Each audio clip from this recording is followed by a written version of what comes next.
I was 21 years old when this happened, and I was in my third year of college in Madison, Wisconsin. I shared an old house with 4 other students, about 6 blocks from campus.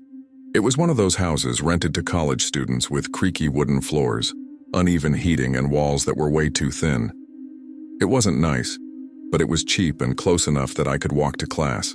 I lived on the 2nd floor, in the room at the end of the hallway. Also living in the house were Tyler, Ben, Marissa, and a guy named Evan. Most of us knew each other at least a little, but Evan had been added by the landlord because a room had opened up in the middle of the semester. From the start, he was too quiet. Not rude, just almost invisible. He would come in, go out, cook late at night, and go back to his room without starting any conversation. At first, no one really paid attention to it. Student houses always have different kinds of people, each with their own routine, and I figured he was just shy or very reserved. His room was almost in the middle of the hallway between the bathroom and Marissa's room. His door was closed almost all the time. Sometimes, late at night, you could see a strip of light under the door, even when everyone else was already asleep. I studied a lot at night, so I noticed those things without meaning to. I also started to realize that I never really heard him sleep. I don't mean snoring or anything like that, but the normal sounds of someone moving around, coughing, getting up to go to the bathroom. With him, it was strange. Either the room was completely silent or there were very faint sounds like short footsteps always close to the door. As the days went by, I started noticing a pattern that I hadn't paid attention to before. On some nights, usually between 1 and 3 a.m., I would hear footsteps in the hallway. It wasn't the normal kind of footsteps of someone going to the bathroom or getting water. It was slower, like someone walking without a destination, stopping every now and then. Since my room was at the end of the hallway, the sound came through clearly. At first, I thought it might be Tyler or Ben coming back late, but the rhythm didn't match. It was too consistent, too controlled. After a few nights of hearing it, I started paying closer attention. One of those nights, I was awake on my computer with the lights off, just the screen lighting up the room. I heard the footsteps again. This time, they seemed closer. I took off my headphones and stayed silent, listening. The steps stopped right in front of my door. I felt my body tense immediately. I waited for some kind of action, a knock, someone calling out, anything, but nothing came. Just that strange silence. After a few seconds, I heard the footsteps slowly moving away. That's when I got up quietly and went to the door. I opened it very slowly, just enough to peek into the hallway. The lights were off, just that faint glow coming from the window at the back of the house. It took me a second to adjust my vision, and then I saw him. Evan was standing in the middle of the hallway, completely still. He wasn't walking anymore, he was just there, standing, facing the bedroom doors. What bothered me the most was his posture. He didn't look lost or distracted, he looked focused, like he was listening to something through the doors. I stood there in the gap, not knowing whether to call him or go back inside. Before I could decide, he slightly tilted his head, like he was focusing on a specific sound. He didn't look at me even though I was there. It was like he hadn't noticed me or simply didn't care. After a few seconds like that, he took a slow step toward the bathroom, stopped in front of the closed door, and stayed there, doing nothing, just standing. That didn't feel like normal behavior anymore. I stayed there for a few seconds, watching, trying to understand if it was some kind of strange habit or if he was actually doing something. It didn't look like he was going to use the bathroom. He didn't try to open the door, didn't make any movement, just stood there like he was listening through it. After a while, he moved again, very slowly, heading toward Marissa's room. He stopped in front of her door the same way. Head slightly tilted, body still. That started to give me a really bad feeling because it didn't seem like coincidence anymore. It felt like he was repeating the exact same behavior at each door. I slowly closed my door, trying not to make noise, and went back to bed. But I couldn't relax. I lay there, fully awake, paying attention to any sound in the hallway. I heard his footsteps pass by my door again, then moving away. At some point, the silence returned and I didn't hear anything else. The next day, I thought about mentioning it to someone in the house, but I ended up not saying anything. Part of me was still trying to find a simple explanation, like sleepwalking or some kind of odd habit.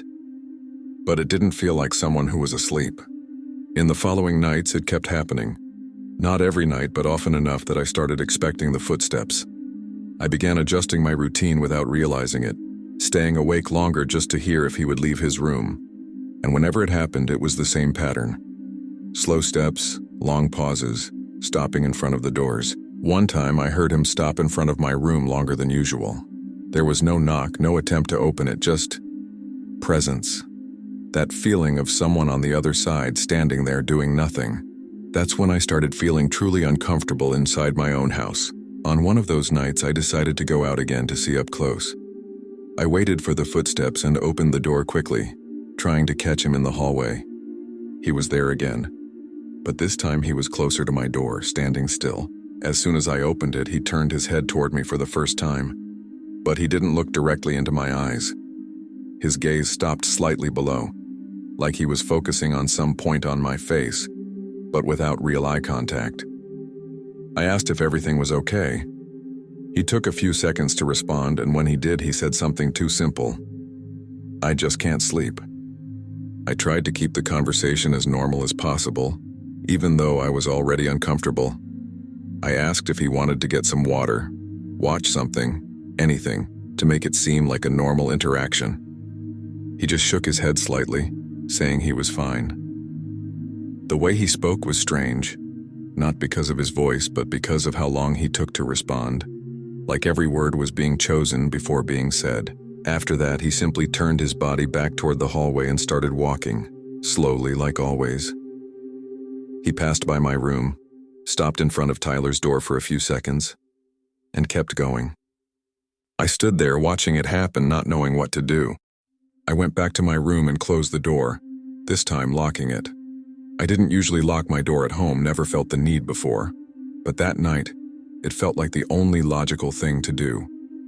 I lay in bed, staring at the ceiling, unable to sleep.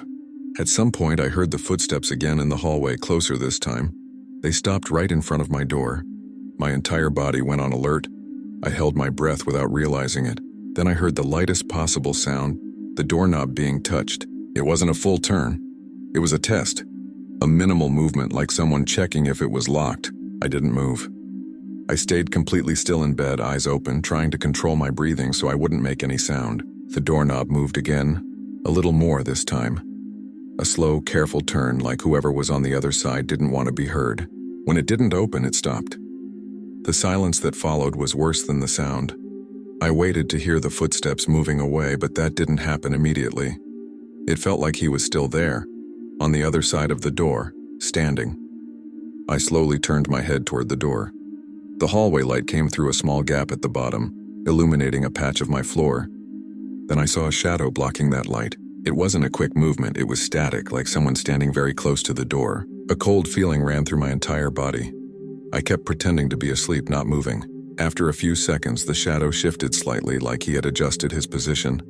And then, very slowly, the doorknob turned again, this time with more pressure. But it didn't open. I stayed completely still, not reacting at all. My heart was beating so hard I could feel it in my chest and neck. After a few seconds, the doorknob stopped moving entirely. The silence returned, but the sense of presence was still there. I waited to hear the footsteps moving away and nothing. That's when I noticed something else. The door wasn't completely closed. There was a tiny gap, probably from when I had pushed it without realizing earlier before lying down. And through that gap, I could see part of the hallway. And him. Evan was there, standing with his face aligned with the height of the gap, looking into my room. It wasn't direct eye contact because I was pretending to be asleep, but it was clear he was watching. He didn't move. Didn't say anything, just stayed there in silence, like he was waiting for something to happen. It lasted too long. I don't know exactly how long, but long enough for me to start losing track of how much time I had been lying there without moving. Story 2. I was 32 years old when I moved to Cleveland, Ohio, because of a new position at a logistics company. I didn't know almost anyone in the city and needed to find a place quickly, so I ended up renting an apartment in an old building near Lakewood. Not exactly modern, but cheap enough and with a flexible lease. The building had that worn-out look, with dark bricks on the outside, narrow staircases, hallways with worn carpet, and a constant smell of dust mixed with cleaning products. My apartment was on the second floor.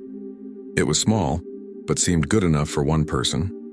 It had a simple living room, a cramped kitchen, a bathroom, and a bedroom at the back, directly under the apartment above. During the first few days, I was more focused on unpacking boxes and adjusting my routine than paying attention to the building's noises. Old buildings always make sounds. Pipes crack, wood creaks, people walk upstairs, doors slam. I expected that. But on the second night, around 1 a.m., I woke up to very clear footsteps coming from the apartment above mine. They weren't structural pops or plumbing noises. They were actual footsteps, heavy enough to come through the ceiling, going back and forth, mostly above my bedroom. I lay there staring at the ceiling, a bit annoyed, thinking my upstairs neighbor probably had a strange schedule or worked nights. At first, that's all I thought. On the third night, the footsteps came again at the same time. This time I was already awake, working on my laptop in the living room, and I clearly heard the sound coming from the bedroom.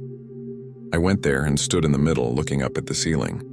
The footsteps went back and forth as if someone was walking without a destination. At certain moments, they seemed to stop exactly above the bed, like the person was standing still there. I started paying more attention to the pattern, and that's when I realized it didn't sound like someone walking normally. It was as if the steps followed the same path every time, going back and forth over the same section of the floor. The next day, I ran into the building manager in the hallway and mentioned the noise. I asked if the apartment above had someone living in it. He frowned immediately and said no. He told me that apartment had been empty for months, waiting for renovation. I thought he might be mistaken, so I insisted, described the footsteps, the time, even mimicked the rhythm with my foot on the ground. He just gave a half-awkward smile and said old buildings make noise, that sometimes it sounds like people walking, but it isn't. That didn't convince me, but I let it go. That same night, though, the footsteps came back. This time, along with the steps, there was another sound, something being dragged. It wasn't heavy like a large piece of furniture, but it wasn't light either. It sounded like a chair or a small table being pulled back and forth. The scraping sound came through the ceiling, directly above my bedroom. I sat on the bed and listened, trying to figure out what it could be. At times, the noise would stop completely and the silence would feel too intense, like someone was standing up there in the exact same spot. Then it would start again with the same rhythm. A few minutes later, I heard something that made me even more alert. The sound of water, like a faucet had been turned on. It was continuous, not like a leak. It sounded like running water, like someone using a sink or shower. I looked at the clock. It was already past 2 a.m. That didn't match an empty apartment. I got up and went to the living room, trying to listen from farther away. The sound was still there, muffled but present. And that's when I noticed something else. A thin line of light appearing through a small gap in the ceiling close to the wall. It was faint, but clearly light coming from above. I stared at that gap for a few seconds, trying to figure out if it was real or some kind of reflection. The light didn't flicker or change intensity. It was steady, like a lamp was on upstairs. The problem was, according to the manager, that apartment hadn't had electricity for months. I moved closer, standing almost directly under where the light was coming through, trying to see exactly where it originated. I couldn't. It was just a faint glow leaking through a small opening in the ceiling finish. At the same time, the water sound continued and the footsteps returned, lighter now, like someone walking barefoot. That night, I couldn't sleep. I stayed awake, alternating between staring at the ceiling and walking around the apartment, trying to ignore what was happening. At times, the noise would stop completely, and that was even worse because it made everything too quiet. The next day, I went straight to the manager again, more insistent this time. He seemed less willing to dismiss it as building noise, and ended up calling the janitor so we could go upstairs and check the apartment. I went with them. The staircase was narrow, the hallway darker than my floor, and the apartment was directly above mine. The janitor opened the door with a spare key without hurry, as if he already expected to find nothing. As soon as the door opened, a closed-in smell came out, that stagnant air typical of an empty place. The lights didn't turn on immediately. He had to adjust the panel to temporarily restore power. When the lights finally came on, I looked around and there was nothing there. No furniture, no chair, no table. The floor was completely clean with no recent drag marks. The walls were peeling in some spots, but nothing unusual for a place empty for months. I stood there mostly staring at the floor, trying to find any explanation for the sounds from the night before. We walked through the entire apartment, It had basically the same layout as mine, just mirrored. I went straight to the bedroom, trying to compare it mentally to mine. I stood exactly where my bed would be downstairs. There was nothing there, no stains, no signs of use. I even asked about the water, if there was any possibility of a leak, but the janitor said the valves were closed and there was no sign of recent use. The manager just watched, not saying much. That didn't bring relief, it did the opposite. Because if no one was there, then those sounds shouldn't be happening. We went back down, and I returned to my apartment with a strange feeling like I was missing something important. Seeing the place empty didn't help at all. It only made everything harder to explain. I spent the rest of the day trying to focus on work, but it kept coming back to my mind. I even considered the idea that it could be some kind of plumbing or structural issue creating very specific noises. But the memory of footsteps and something being dragged didn't fit that. And the light, that had no simple explanation. That same night, I tried to go to bed earlier, as if ignoring it would solve anything. Around 1:40 a.m., I woke up again, not with a jolt, but with that feeling that something had changed, and it had. The footsteps were back. Exactly like before. Slowly, going from one side to the other. I lay there staring at the ceiling, already expecting the rest, and it didn't take long. The sound of something being dragged came again. The same pattern as the night before. But this time, along with it, came the sound of water, louder, like someone had fully opened a faucet. I got up slowly, already expecting to see the same line of light on the ceiling, and it was there again, in the same spot. Faint, but steady. The sound of water seemed even clearer this time, as if it was being used directly above my bedroom. I stood in the middle of the room trying to decide what to do. Part of me wanted to ignore it and go back to bed, but it had gone too far for that. I moved closer to the bed, staring directly at the ceiling, trying to identify any change. That's when I noticed something different, a dark stain starting to form on the ceiling right above the bed. Small at first, but visible. I stared at it, not understanding immediately, until I saw the first drop fall. It landed directly on the mattress, then another and another. The sound of water upstairs continued, and the stain slowly grew. I pulled the mattress aside, trying to move it out of reach, but the drops kept falling, now onto the floor. I stood there watching, completely unresponsive for a few seconds, until I realized that this wasn't a normal leak, because the water wasn't coming from a fixed point. It seemed to spread slowly, as if being guided from above. I kept watching it happen, trying to understand exactly where the water was coming from. It wasn't just one spot. The stain on the ceiling kept expanding slowly, like something was moving above me. Drops began falling in more than one place, spread out, but still concentrated over the bed area. The sound of running water upstairs remained constant, like a faucet left fully open. I stepped back, completely moving out from under that area. My first instinct was to grab my phone to film or at least record it, but I simply couldn't react fast enough. I just stood there trying to fit it into some kind of logic. That's when the footsteps came back. Even with the water running, I could hear them clearly. Heavy steps moving back and forth directly above my bedroom. At one point, they stopped right over the spot where the water was dripping the most. And at that exact moment, the flow of drops increased for a few seconds, like there was more pressure above. A cold feeling spread through my entire body. That felt too coordinated to be a plumbing issue. It felt like someone was standing exactly at that point. I took a few more steps back, pressing myself against the opposite wall, trying to keep distance. I stood there watching the ceiling, trying to decide whether to leave the apartment or wait for it to stop. The water kept dripping, the constant sound, and the footsteps were still there above. At some point, I realized the footsteps had stopped again, but this time, the silence that followed wasn't complete. I could still hear a faint sound of movement directly above me, slower now, closer to a fixed point. Like someone had stopped exactly over the stained area, and then something happened that I still can't fully explain. The stain on the ceiling, which had been irregular before, started to concentrate into a more defined shape. It wasn't instant, but it became clearer over the next few seconds. I stared at it, trying to figure out if it was just the water spreading, but it didn't look random.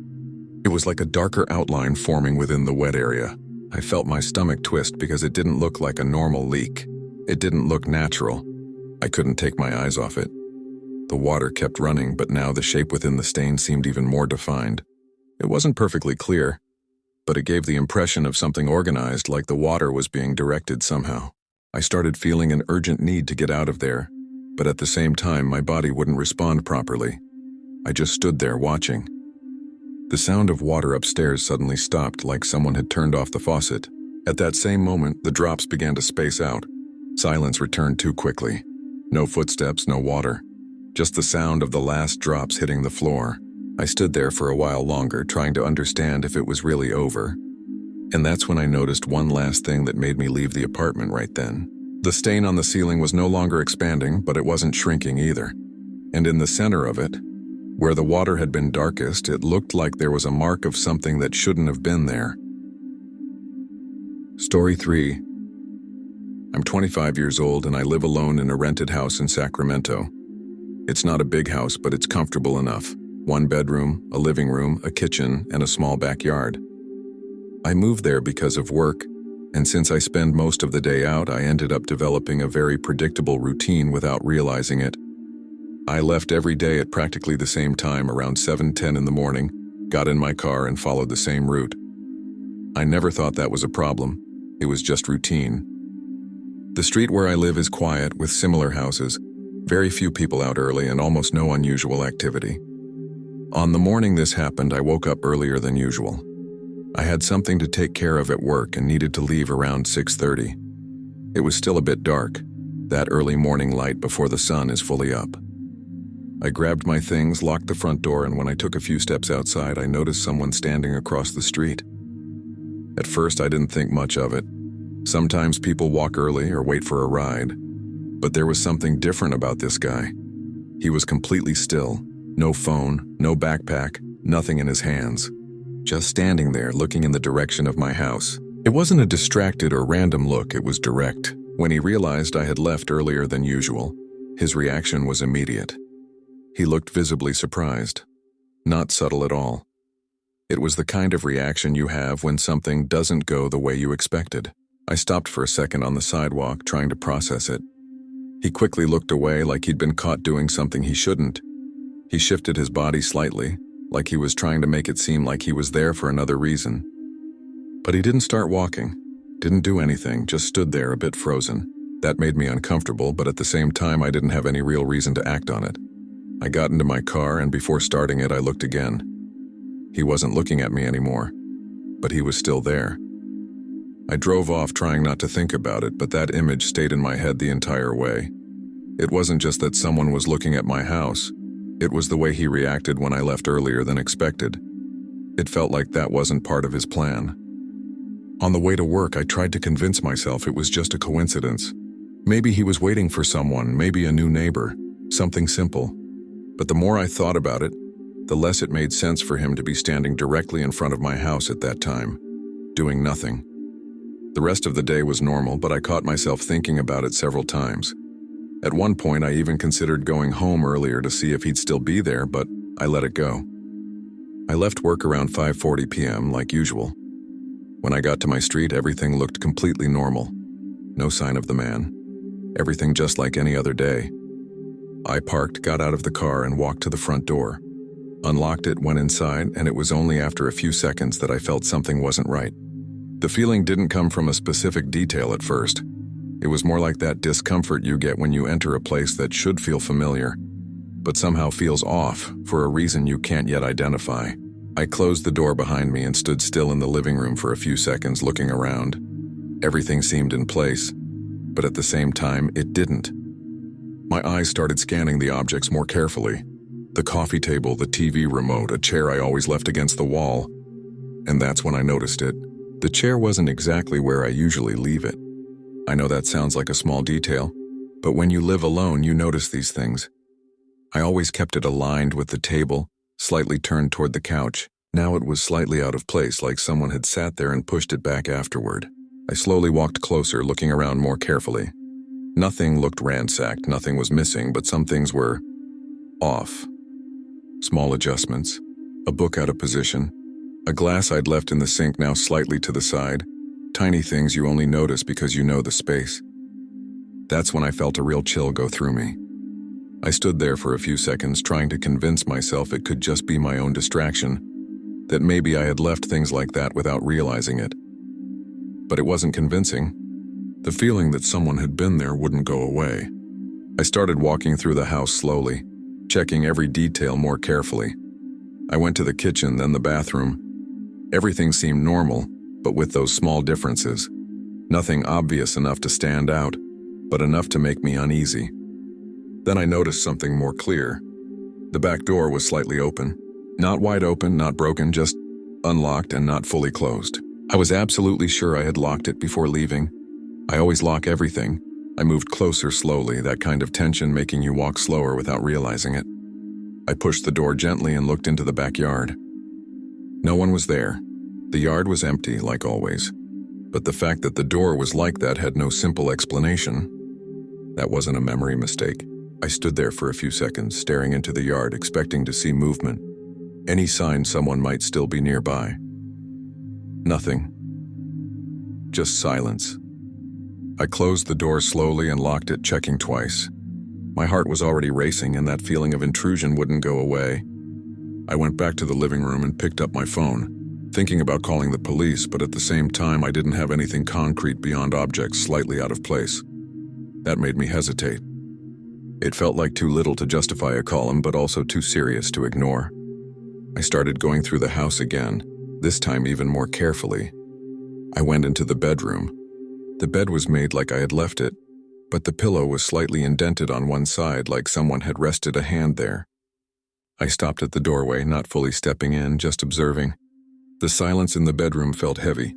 I walked in slowly, looking at the floor, the closet, the window. Nothing open, nothing forced. But that small detail on the pillow wouldn't leave my mind. It didn't feel accidental. I kept looking around the room, trying to find something else that could confirm someone had been there. I checked the dresser, looked at the drawers, all closed. Nothing seemed to be missing. That was the strangest part. There were no signs of theft, no attempt. It was like someone had come in just to be there, to observe. I started feeling an urgency to leave the house right then. But at the same time, I didn't want to leave it empty again without understanding what had happened. That's when I noticed something that hadn't been there before. The closet door was slightly open. Not much, just enough to reveal a dark gap. I was sure I had left it closed. I stopped a few steps away, staring at that opening. My entire body went on alert. I didn't hear any sound from inside, no movement. Even so, the feeling that something could be there was strong enough to freeze me for a few seconds. I stood there staring at that gap, trying to decide whether to open it or not. My mind started running through possibilities, none of them good. After a few seconds, I moved closer slowly. Each step felt heavier than it should. When I got there, I grabbed the door with my fingertips and pulled it open in one motion. The closet was empty. Just my clothes, exactly how I left them. No sign of anyone hiding there. I let out a breath I didn't even realize I had been holding. But the relief didn't last long, because the moment I took a step back, I heard a sound coming from the living room. It wasn't loud, it was subtle, but clear enough, like the sound of someone moving. I froze instantly. My body locked up automatically. I stood in the middle of the bedroom listening. The sound came again, clearer this time. A light dragging sound on the floor. I wasn't alone anymore, and the worst part was not knowing how long that person had been inside the house. Story 4. I'm 28 years old, and I recently moved into a small apartment in Portland. I was coming from a bigger place that I shared with someone else, so the idea of living alone felt exactly like what I needed at that moment. The apartment was newly renovated, at least that's what the landlord said. Fresh paint, new flooring, a simple but clean kitchen. Nothing luxurious, but well-maintained. It's on the third floor of an old building, with a narrow staircase and quiet hallways. I received only one set of keys on move-in day. He even mentioned that the lock had been recently changed, so there were no copies in circulation. That reassured me at the time. During the first few days, everything seemed normal. I was still getting used to the silence because living alone completely changes how you perceive any noise. At night, even the smallest sound feels louder, but nothing unusual. I would lock the door, check it twice, and go to sleep. On the night this happened, I went to bed around midnight. I was tired, so I fell asleep quickly. I don't know exactly what time it was when I woke up, but it was in the middle of the night. It wasn't a sudden jolt. It was more that feeling when a sound wakes you before you even understand what it is. I stayed lying there for a few seconds, still half asleep, trying to identify what had woken me up. That's when I heard it again. The sound was very specific. It was the noise of a key being inserted into the front door lock. It wasn't loud, but it was too clear to mistake for anything else. I froze instantly. My body locked up completely. I didn't move, didn't make a sound, I just listened. The key turned slowly, with that dry click of the lock being disengaged. I felt my heart start pounding in my chest. My first thought was that it could be the landlord, maybe some kind of mistake, but that didn't make sense in the middle of the night. Before I could organize any thought, the door opened. I heard it being pushed carefully without slamming. Footsteps entered the apartment, slow, controlled. It wasn't someone rushing or someone disoriented. It was someone who seemed to know exactly where they were stepping. The steps crossed the living room, heading toward the hallway that led to my bedroom. I stayed completely still in bed, staring at the bedroom door, which I had left slightly ajar, not fully closed. The living room light wasn't on, so the hallway was dark, but I would have noticed any movement there. The footsteps stopped just before the entrance to the bedroom. I could feel the presence, not just hear it. That very clear sensation of someone standing there on the other side in silence. I held my breath without realizing it, afraid that any movement would reveal I was awake. The silence stretched for too long. There was no heavy breathing, no movement, nothing, just someone there. At one point, I heard a slight shift, like the person had taken a step closer to the bedroom door. My entire body went on alert. I couldn't see clearly, but the darkness in the hallway seemed denser at that point, like something was occupying the space. I stayed still, pretending to be asleep, trying not to make any sound. I lay there completely motionless, even trying to control my breathing. Any noise felt too risky. A few seconds passed, maybe more than a minute, and then I heard a very subtle movement, like the person had leaned forward, trying to look into the bedroom more closely. I wasn't completely sure, but that's what it felt like I was being watched. I kept my eyes almost closed, just enough to try to see something, but not enough to make it obvious I was awake. After that, there was another small sound, a step backward, then another. Slow, careful. The footsteps started moving away from the bedroom, going back down the hallway. I remained still, waiting for any change, any return. I heard the person cross the living room again. The sound of the front door came next. The handle turned, the door opened and then closed with the same care as before. A few seconds later, I heard the lock click again from the outside. I stayed lying there for several minutes after everything went quiet. I didn't move, didn't get up, didn't check anything. My body was still in a state of alert, like any movement could bring that person back. Only after some time, when I was sure there was no more sound in the apartment, did I slowly get up. Every step felt louder than it should. I went to the bedroom door and looked into the hallway. Empty, everything dark, exactly how I had left it. I walked carefully to the front door. The lock was in place. The key wasn't there, of course. But the lock felt different. I can't fully explain what was different, but it gave the impression of recent use. I ran my hand around the lock area and felt small marks on the metal, fine scratches that I didn't remember seeing before. That made me even more uneasy. I was sure I had locked it before going to bed. I couldn't sleep properly after that. I went back to the bedroom but kept the light on, sitting on the bed listening for any small noise. Every sound in the building felt louder than it should. At some point, exhaustion took over, but it was a light, broken sleep. The kind where you wake up multiple times without knowing why. When morning came, I got up immediately, like I needed to confirm that it had really happened. I went straight to the front door again and looked at the lock more closely. The marks were there, small but visible. They didn't look old. I contacted the landlord that same morning. I explained exactly what had happened without exaggerating, just the facts. He seemed confused right away. He said it didn't make sense that the lock had been replaced before I moved in, and that there was only that single set of keys, the one I had. I asked directly if there was any copy, any spare key, anything. He denied it firmly, said that if there were, he would have told me. That didn't reassure me. It made things worse because it eliminated the only simple explanation I had. After that conversation, I spent the rest of the day trying to act normal, but I couldn't. Every time I looked at the door, I remembered the sound of the key turning in the middle of the night. I left for a few hours just to avoid being inside the apartment, but the idea of going back made me uneasy. When I got back that night before even going inside, I stood outside for a few seconds staring at the lock like I expected to see something different. I opened the door, went in, and locked it immediately behind me, checking twice. I even pushed a chair against the door, more out of instinct than logic. That night I didn't want to sleep, but the accumulated exhaustion weighed on me. I went to the bedroom earlier, left the light on, and fully closed the door this time. Even so, the silence of the apartment felt heavier. I lay there staring at the ceiling, paying attention to any sound from the living room. At some point, maybe around 2 a.m., I heard something very faint. It wasn't the key this time. It was more subtle, like a light touch on the front door handle, not a full turn, just a test. A minimal movement like someone checking if it was locked. I froze instantly. My whole body tensed like I had been shocked. I stared at the bedroom door without moving, trying to confirm if it had really happened. A few seconds passed and then it came again. A light touch on the handle. Not a full turn, but enough for the metal to make a low, dry sound. Someone was testing the door. My heart started racing so hard it felt like it echoed in the room. I didn't get up, didn't go to the living room. I stayed there, completely still, listening. After a few seconds, the sound stopped. No attempt to force it, no insistence, just silence. I waited for something else to happen, but nothing came. And that was what unsettled me the most, because it felt like the person on the other side knew the door was locked and decided not to insist. As if that wasn't necessary at that moment. I stayed lying there for a long time after that, unable to sleep.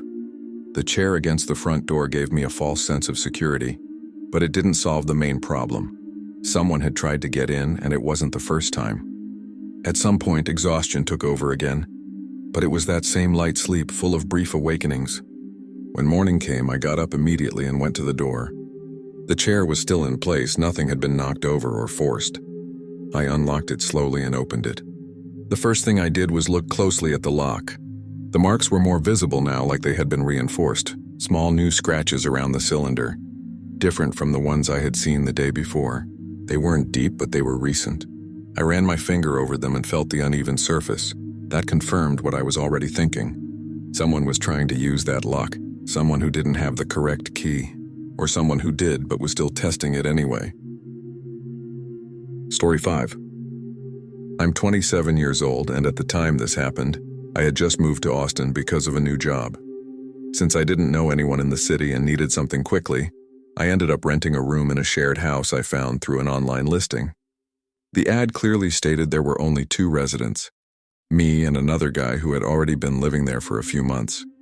The price was good, the place looked clean in the photos, so I didn't think too much about it. I went to see the house, talked to the guy who introduced himself as Daniel, and everything seemed normal. The house was simple, a bit old, but well maintained. 2 main bedrooms, a shared bathroom, a living room, and a kitchen. The detail I noticed during the visit, but didn't think much about at the time, was that there was a third door in the hallway, besides my room and Daniel's.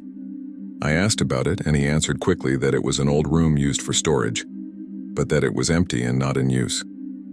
He said it so naturally that I didn't question it. On moving day, I put my things in my room, organized the basics, and spent the rest of the afternoon settling in. Daniel went out for a few hours that night, so I was alone in the house. Around midnight, I was already tired and decided to go to sleep.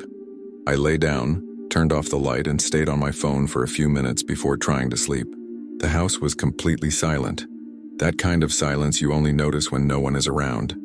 After a while, I started to relax and almost fell asleep, until I heard a faint sound coming from the hallway. At first, I thought it was Daniel coming back, but I hadn't heard the front door open. I stayed still, trying to listen better. The sound came again. Footsteps, light but clear. Not wood creaking. It was someone walking slowly. My body tensed a little, but I tried to stay calm. I thought it could still be Daniel, maybe I just hadn't heard the door. But the footsteps didn't pass through the hallway. They stopped. And they didn't stop in front of my room. They stopped in front of that third door. I lay there, staring at the ceiling, completely still, trying to hear anything else. And then I heard something that instantly took away any chance of sleep. Breathing low but steady. It was coming from the other side of the wall, from that room. I stayed still, trying to figure out if it was real or if my mind was filling in the sounds.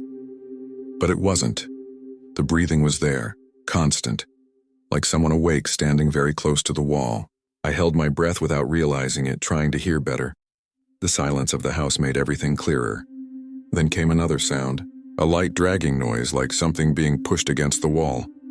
It didn't sound heavy, but it was intentional.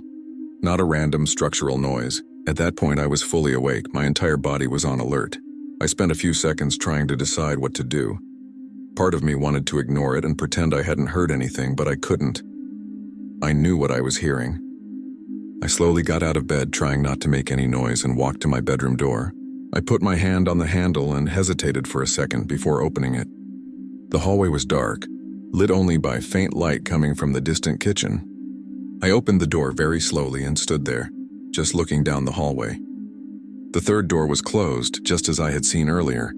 Everything looked normal except for the fact that the sound was still there. Lower now, but still present, I took a step out of the room, then another, trying to get closer without making noise. The floor creaked slightly under my feet, and each sound felt too loud in that silence. When I got closer to the door, the sound of breathing became clearer. I stopped right in front of it. I stood there for a few seconds, just listening. The breathing was definitely coming from inside that room. Slow, steady. At one point, I heard a slight movement inside, like someone shifting position. A cold sensation ran through my body. That didn't make sense. I knew that room was supposed to be empty. I even thought about knocking on the door, but something stopped me. It didn't feel like a good idea at that moment. I stood there for a few seconds, trying to decide what to do. The feeling of being alone in the house was completely gone. I knew there was someone in there, and that changed everything. Instead of knocking, I slowly stepped back, trying not to make noise, and returned to my room. I closed the door carefully and listened for a few more minutes. The sound continued like nothing had changed. That's when I decided to text Daniel, asking if he had already come back home. He took a few minutes to reply. When he did, he said he was still out with friends and would only come back later. That gave me an immediate bad feeling, because it confirmed it wasn't him in that room. I stared at my phone screen for a few seconds, not knowing what to say. Before I could do anything else, I heard the sound in the hallway again. Footsteps coming out of that room, slowly. I froze instantly. The steps were clearly in the hallway now, outside the room that was supposed to be empty. I hadn't opened my door since going back, so that could only mean one thing. Someone had come out of there. My body locked up, and I stared at my door, waiting for any closer sound. The footsteps moved slowly down the hallway and stopped right in front of my room. I didn't move, didn't take a deep breath, didn't get up, nothing. I just stayed there, completely still. A few seconds passed, and then I heard a very faint sound. The doorknob being touched. Not a full turn, just a test, a minimal movement like someone checking if it was unlocked. My heart started racing in a way I couldn't control. The handle moved a little more and stopped. I stayed completely still, staring at the door, expecting the worst. The silence that followed was unbearable. There were no more footsteps, no more breathing from the other side. Just that presence. I didn't know if the person was still there or had moved away. I stayed like that for a while that felt much longer than it actually was. Until very slowly I heard the footsteps moving away again down the hallway. They went back toward that third room, and then I heard the sound of the door closing. A soft click after that, complete silence. No more movement. I stayed there for several more minutes, too afraid to move. Only when I heard the front door open later with Daniel finally coming back, did I feel a small sense of relief. But that didn't solve anything. As soon as Daniel walked in, I came out of my room immediately. I must have looked strange because he asked if everything was okay before I even said anything. I went straight to the point and told him exactly what I had heard. The footsteps, the breathing, the sounds inside the room he said was empty. He looked at me in silence for a few seconds, clearly trying to process it. When I finished, he slowly shook his head and said that didn't make sense. He repeated that the room wasn't used, that it had been empty since before he moved in. I insisted, told him I had heard someone inside and then in the hallway. He didn't laugh or dismiss it, but I could tell he was uncomfortable. He ended up saying we could go check it together. At that moment I didn't want to, but at the same time I needed to know. We walked into the hallway together. The house was silent again, but now with a different kind of tension. We stopped in front of the third room's door. I stood a step behind him, staring. Daniel tried to open the door immediately. He turned the handle when it didn't open. He frowned and tried again, harder. Nothing, the door was locked. But not locked from the outside. It was that simple internal lock, the kind that only works from inside. He stared at the handle for a second, clearly confused. He said the door didn't have a key on the outside, that it had never been used. A cold feeling ran through my entire body. We stood there in silence for a few seconds. No sound coming from inside. No breathing, no movement, as if the room was completely empty at that moment. But I knew what I had heard minutes earlier. Daniel knocked on the door twice firmly. No response. He tried forcing the handle one more time without success. The entire house felt quieter than it should, like it was holding the sound back. Story 6. I am 26 years old and I live alone in a ground-floor apartment in San Diego. I moved there because of work and ended up choosing that place because it was cheaper than others in the area and relatively close to everything. The apartment isn't big, but it's well laid out. A living room, a small kitchen, one bedroom, and a bathroom. Since it's on the ground floor, it has a door that opens directly to the street, as well as a large window in the living room facing the sidewalk. At first, I didn't see a problem with that. I've always been careful, locking everything before going to sleep and keeping a simple routine. I work early, so usually around 11 p.m., I would turn off all the lights and go to bed. During the first few days, everything seemed completely normal. I was still getting used to the place, organizing things, building a routine. But after a few days, I started noticing small details that didn't make much sense. Nothing big, just minor things. A chair at the table slightly out of the position I usually left it in. A remote control at a different angle. A glass I was sure I had left in the sink appearing on the counter instead. At first, I thought it was just me being distracted. It's easy to get confused when you move somewhere new and aren't fully used to the environment yet. But as the days went by, these small details started happening more frequently. Always subtle things, nothing that stood out immediately, but enough to make me uncomfortable when I stopped to think about it. I started paying more attention to how I left things before going to bed, almost like a test. I would align the chair with the table, place the remote exactly in the center of the coffee table, leave the glass in the same spot in the sink. The next morning, something would always be slightly different. Not messy, not disturbed, just moved enough that it didn't feel like coincidence. I tried to rationalize it in different ways. I thought about airflow, about me unconsciously moving things without noticing, even about memory issues from being tired, but nothing fully explained it. The strangest part was that there were no signs of a break-in. The door was still locked, the windows closed, nothing out of place enough to suggest someone had entered. Even so, the feeling that I wasn't completely alone in that space started to grow. Subtle at first, but constant.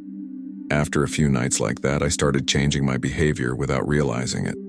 Before going to bed, I would check the door 2 or 3 times. I would even pull on the handle to make sure it was really locked. I began leaving certain objects in very specific positions, almost like markers. One time I left a coin on the edge of the table, perfectly aligned with the corner.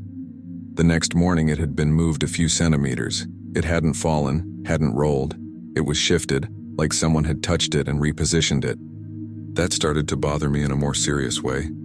It wasn't just doubt anymore. It was the constant feeling that something was happening inside my own space while I wasn't aware of it. One of those mornings, I noticed something different on the living room floor. Small marks, very faint, like someone had walked there with slightly dirty shoes. It wasn't mud, nothing obvious. It was more like a subtle change in the floor's shine, as if it had been stepped on recently. I stared at it for a while, trying to decide if I was imagining things. That's when I decided to do something different. Instead of trying to understand it after it happened, I wanted to see if it was actually happening while I wasn't there. That night, I followed my normal routine. Had dinner, watched some TV, used my phone, and around 11 p.m., I turned off all the lights like usual. But instead of going to sleep, I left the apartment. I stepped out quietly, locked the door from the outside, and went across the street where there was a parked car that partially blocked the view from inside. I stood there, watching. My apartment was completely dark. No lights on, no visible movement. I stayed there for a few minutes, trying to stay calm, trying not to convince myself that it was a waste of time. Part of me still thought nothing would happen, that I was overreacting. But then, after a while, something changed. It wasn't immediate or abrupt. It was subtle, a slight shift in the way the shadow of the door appeared, as if something had moved inside. I focused even more on the door, trying to understand if it had just been my imagination. I stood still, not moving, just watching. A few seconds passed, and then it happened. The doorknob moved. It wasn't a quick turn. It was slow, controlled. Like someone opening it carefully, trying not to make noise. My entire body froze instantly. I was absolutely certain I had locked the door from the outside. Even so, the door began to open from the inside. It opened just enough for someone to come out. And someone did. A man. He wasn't running, wasn't in a hurry. He stepped out calmly as if it were routine. Closed the door behind him carefully without looking directly at the street. I crouched slightly behind the car, not taking my eyes off him. He stood there for a second on the sidewalk like he was adjusting to being outside. Then he started walking away unhurried. I stood there for a few seconds, unable to react. My body just didn't keep up with what I was seeing. None of it made any sense. He had come out of my apartment and a place I had just locked from the outside. I only managed to move again when he was already several meters away. Instinctively, I took a few steps forward, trying to get a better look at his face, but he never turned around. He kept walking in a straight line like he knew exactly where he was going. Within seconds, he turned the corner and disappeared. I stood there trying to decide what to do. Part of me wanted to follow him, but the idea of leaving the apartment in that state stopped me. I went back quickly to the door. When I tried to open it, I noticed something else that gave me an immediate shock. The door was unlocked. I had locked it, I was sure of it. Even so, the handle turned without resistance and the door opened. I stepped inside slowly, feeling the environment was different. It wasn't just in my head. Someone had been there moments before. As soon as I entered, I stood near the door for a few seconds, just listening. The apartment was silent, but it wasn't the same silence as before. It was the kind of silence that comes after someone leaves, like the air is still disturbed. I closed the door behind me and turned the key again, harder this time, as if that would guarantee something. I took a few steps through the living room, looking around more carefully. The chair I had aligned with the table was slightly pulled back, as if someone had sat there and then gotten up. I went to the kitchen. The glass I had left in the sink was now on the counter, slightly forward. I stood there looking at it for a few seconds, trying to stay calm. There was no doubt anymore. Someone was using that space while I wasn't there. It wasn't my mistake. It wasn't distraction. I started to feel a sense of urgency, like I needed to check everything immediately. I went to the bedroom, pushed the door open carefully, and looked inside. At first glance, everything looked normal. The bed was as I left it, the blanket slightly messy, nothing that stood out immediately. But as I stepped inside, I started noticing details. The window was slightly more open than I remembered. Not enough for someone to get in, but different. The air in the room felt cooler, like it had been aired out recently. I stood in the middle of the room looking around, trying to identify any other changes. That's when I noticed something on the floor near the side of the bed. Marks, very faint but visible under the dim light coming from the living room. They weren't full footprints, but they were sole marks, like someone had walked there. I crouched down slightly, looking closer. That hadn't been there before. I had cleaned the floor a few days earlier and hadn't seen anything like that. My stomach dropped instantly. This wasn't just someone entering. It was someone staying long enough to walk around the house. I slowly stood up, feeling that heavy sensation that comes when the situation becomes too clear. It wasn't doubt anymore. Someone had been coming in regularly, probably at night when I turned off the lights and went to sleep. And the worst part wasn't that. It was how natural that man had been when he left, as if it were routine, as if he already knew the space, the schedule, everything. I stood in the bedroom for a few seconds, trying to figure out what to do next. That's when I noticed one last thing that made me leave that place immediately. On the nightstand next to the bed was my old phone, one I no longer used and just left there. It had been turned off for weeks, but at that moment the screen lit up. Not with a normal notification, just a faint white light for a few seconds, and then it went dark again. I didn't touch it, didn't go near it. I just looked and left the apartment. Thank you very much for your company until the end. Your support is what gives life to this channel. If these stories have caught you, don't forget to leave your like and comment on your opinion. And if you are not yet part of our community, sign up now to receive the next real horror stories.